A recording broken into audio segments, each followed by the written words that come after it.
दोस्तों नमस्कार, मैं हूं Rajneesh Kumar PVR aquaculture farm से। कैसी है मेरी पीवीआर एक्वा फैमिली? धीरे धीरे काफ़ी बहुत ज़्यादा प्यार मिल रहा है और बहुत सारे अच्छे अच्छे कमेंट्स आ रहे हैं। और आज फिर मैं उन्हीं कमेंटों को कंपाइल करके एक नई वीडियो लेके आया हूं अपने भाई किसान भाइयों के लिए कि अभी हम पूरे नॉर्थ इंडिया में कल्चर ज़्यादातर सब लोगों ने कर लिया है या वो फिनिश करने वाले हैं और फिर नई क्रॉप की तैयारी कर रहे हैं। तो नई क्रॉप में हमारा सबसे छोटा प्रोडक्ट होता है फिश सीड, मछली का छोटा बच्चा।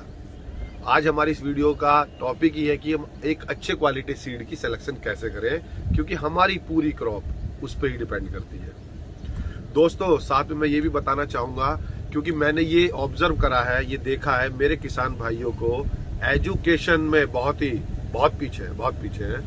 तो मैं एक ऑनलाइन एप्लीकेशन या ऐसा बोल सकते हैं फिश फार्मिंग सेवा केंद्र डेवलप कर रहा हूँ अपने किसान भाइयों के लिए, और बहुत जल्दी बाय मार्च उसको हम ऑपरेशनल या लाइव कर देंगे, जिससे कि मेरा छोटे से छोटा किसान, बड़े से बड़ा किसान, एंटरप्रेन्योर अपनी समस्या रख सकेगा और उसे सॉल्यूशन मिलेगा। उसके लिए मेरा एक एप्लीकेशन अंडर डेवलपमेंट है। मैंने ऑलरेडी बीएफएससी और एमएफएससी स्टूडेंट्स को ऑफर लेटर दे दिए हैं कि मेरे किसान भाइयों की जो प्रॉब्लम आएंगी वो उस एप्लीकेशन के माध्यम से, क्योंकि आज की डेट में सबके पास एंड्रॉयड फ़ोन और जियो नेटवर्क है, तो किसी को भी कोई एप्लीकेशन डाउनलोड करने में कोई प्रॉब्लम नहीं होगी। हिंदी और इंग्लिश में मैं लॉन्च करने जा रहा हूं, जिससे कि सारे किसान भाई उसे डाउनलोड करें, अपनी समस्याओं को रखें, उसका सॉल्यूशन लें और एक अच्छी क्रॉप और कहीं ना कहीं आत्मनिर्भर भारत में सहयोग दें। जो मेरे को लगता है कि मेरे को किसान भाइयों के लिए करना चाहिए, मेरी अपनी तरफ से पूरी कोशिश है। तो दोस्तों बने रहिए अपने YouTube चैनल पर। हम बात करते हैं फिश का सीड सिलेक्शन कैसे करेंगे। दोस्तों फिश सीड सिलेक्शन में हमें सबसे पहला पॉइंट हमें ध्यान रखना है कि जो हम सीड लेके आ रहे हैं उसके ब्रूडर कैसे हैं। ब्रूडर मतलब उसके मॉम डैड या उसके जो पेरेंट्स हैं वो कैसे हैं, और उनकी ब्रीडिंग हमारी इन ब्रीडिंग तो नहीं है। जैसे आप अगर समाज में शादी करते हैं तो हम चेक करते हैं कि हमारा गोत्र मैच तो नहीं हो रहा है, या हमारे जो ग्रैंड पेरेंट्स के या फोर फादर्स का जो गोत्र है वो मैच तो नहीं हो रहा है। उसका मेन लॉजिक हमारा जेनेटिक फैक्टर से होता है। अगर हमें कहीं से ऐसा सीड हमने ले लिया जिस हैचरी ने इन ब्रीडिंग कराई है, तो उस सीड में क्या प्रॉब्लम आएगी, उसकी पहला ग्रोथ नहीं होगी, दूसरा उसमें डिजीज आएगी, उसमें इम्यून वीक रहेगा, उसका डाइजेशन प्रॉब्लम रहेगी, लो सर्वाइवल रेट रहेगा, और सीड का जो साइज है वो बहुत वेरी करेगा। तो हमें कोशिश करनी है हम ऐसी एक रेपुटेड हैचरी से सीड परचेज करें जो या तो अप्रूव्ड हो, या फिर जहाँ पे फुटफॉल या जहाँ पे सबसे ज्यादा लोग बाग परचेज करते हो, जो पॉपुलर हो। तो हमारा इन ब्रीडिंग सीड नहीं होना चाहिए, सबसे पहला काम ही होना चाहिए। दूसरा, अगर हमारी जो हैचरी है वहां पे अगर आप परचेज करने गए हैं तो जो ब्रूडर है उन्होंने अच्छा खाना खाया हो। अगर माता पिता हष्टपुष्ट होंगे तभी बच्चे होंगे। उसके लिए आप बहुत ही सिंपल चेक लगा सकते हैं। किसी भी हैचरी पे जाके आप देख सकते हैं घूम फिर के कि वो किस क्वालिटी का फीड खिला रहे हैं। वो जनरली आप किसी कंपनी के बैग से भी मॉनिटर कर सकते हो, या जो वहाँ का ओनर है उससे पूछ सकते हैं कि आप क्या खाने में देते हैं ब्रूड स्टॉक को, क्योंकि अगर उसने कुछ अच्छा प्रोटीन नहीं खाया है तो वो कैसे क्वालिटी सीड प्रोड्यूस करेगा। तीसरा, जो ब्रूडर्स है वो मैच्योर होने चाहिए। मैच्योर मीन्स उनकी एज और पैरेलली उनका वेट, ये दोनों हमें देखने होंगे। ऐसा तो नहीं है हैचरी वाले ने 500 ग्राम की मछली से ब्रीड हैच कर लिए हैं, उसकी एज क्या है। अगर हमने हमारा रॉ मटेरियल ही या हमारा इनिशियल जो हमने स्टॉक करने वाले हैं वो ही हमारा क्वालिटी का नहीं है, तो आप कितनी अच्छी कंपनी का खाना खिला लीजिए, कितने अच्छे प्रोबायोटिक दे दीजिए, कितना अच्छा पानी मैनेज कर लीजिए, और आप कितना अच्छा मैनेजमेंट कर लीजिए, आपकी फिश जो आपने प्लान करा है उस टाइम तक ग्रोथ नहीं लेगी।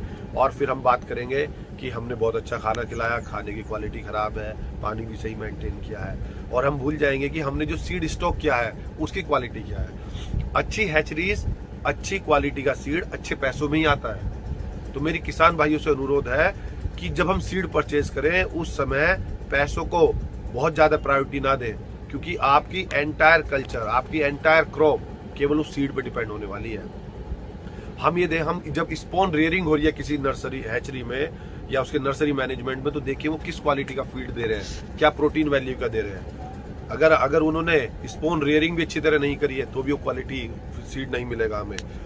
बहुत जगह ब्रीडिंग हमारी, मैंने ऑब्जर्व किया, हापा में भी ब्रीडिंग करते हैं लोग बाग। तो अगर हमारी हापा की ब्रीडिंग है तो हमें वो अवॉइड करनी है। हमें अच्छी हैचरी की जो सर्कुलर टैंक से ब्रीड होती है वो सीड क्वालिटी हमें परचेज करना चाहिए। जब ब्रीड हो रही है तो जो आउटलेट्स बने हुए हमारे सर्कुलर टैंक्स के, उसका वाटर क्वालिटी क्या है। आप किसी भी हैचरी पे लेने जाते हैं तो आप 2-3 बार फ्रीक्वेंट विजिट कीजिए उस पर और चेक कीजिए वो कैसे ब्रीड करा रहे हैं, क्या क्या प्रिकॉशंस ले रहे हैं। ऐसा तो नहीं है बहुत ही स्मॉल साइज की फिश को ब्रीड करा दिया है। और हमें ये भी देखना है कि हम किस टाइम सीड परचेज कर रहे हैं। अगर आपने सीड परचेज करने के लिए बहुत ही अर्ली और बहुत ही लेट करा तो ज्यादातर हैचरी वाली ये मिस्टेक्स करते हैं कि कोई बंदा आया कि मैं परसों आपसे सीड लेने आऊंगा और मेरे को 2 लाख सीड चाहिए और उनके पास सीड अवेलेबल नहीं है, स्पॉन अवेलेबल नहीं है, तो वो छोटी फिशेस को पकड़ के भी ब्रीड करा देते हैं, इंड्यूस ब्रीडिंग, जो उसके हार्मोन जनरेट करके। तो हमें जो एक्चुअल हमारा ब्रीडिंग टाइम है उसी टाइम में हमें सीड स्टॉक करना चाहिए अगर हमें अच्छी ग्रोथ लेनी है। हमें क्रॉस ब्रूड लाइन के जो सीड है वो वाले ब्रीड उस हैचरी से हमें बच्चे परचेज करने चाहिए जहाँ पे क्रॉस ब्रूड लाइन के हैचिंग कराते हो।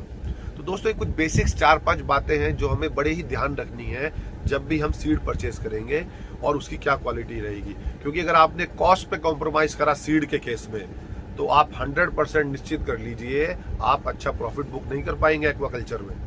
तो उसके लिए हमें क्वालिटी सीड लेना है, ब्रूडर जिसके मैच्योर हो, इनफ वेट के हो, क्रॉस ब्रॉड लाइन आपका हैच जो ब्रीडिंग हुई हो, अच्छा क्वालिटी का फूड खाना खाया हुआ हो, वाटर क्वालिटी मैनेज हुई हो।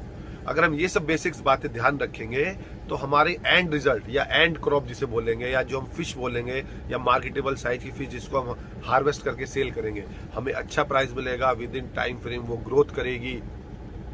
तो दोस्तों इस वीडियो में मैंने बेसिक्स इसलिए बताया है क्योंकि आने वाला समय अब मार्च अप्रैल हमारा सीड स्टॉकिंग का टाइम है और हमें अगर हम कार्प्स करते हैं तो उसकी ब्रीडिंग स्टार्ट हो जाएगी। तो हम स्पोन, सेमी फ्राई बाय करेंगे उसको फिंगरलिंग या ईयरलिंग कन्वर्ट करने के लिए। तो हमें कुछ ये बेसिक्स बातें बड़े ध्यान रखनी होगी।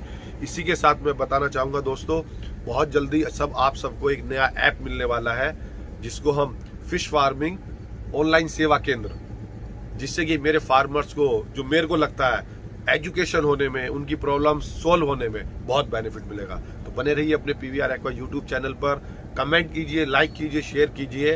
और कोई आपको नया टॉपिक पे वीडियो चाहिए, मेरी तरफ से तो हमेशा प्रयास रहता है मैं अच्छे वीडियोस को लेके जो बेसिक्स है फार्मिंग के वो आपके सामने लेके आता रहूं। अगर किसी किसान भाई की कोई रिक्वायरमेंट है तो कमेंट बॉक्स में लिखे, मैं 100% उसको शेयर करूंगा आपके लिए। धन्यवाद।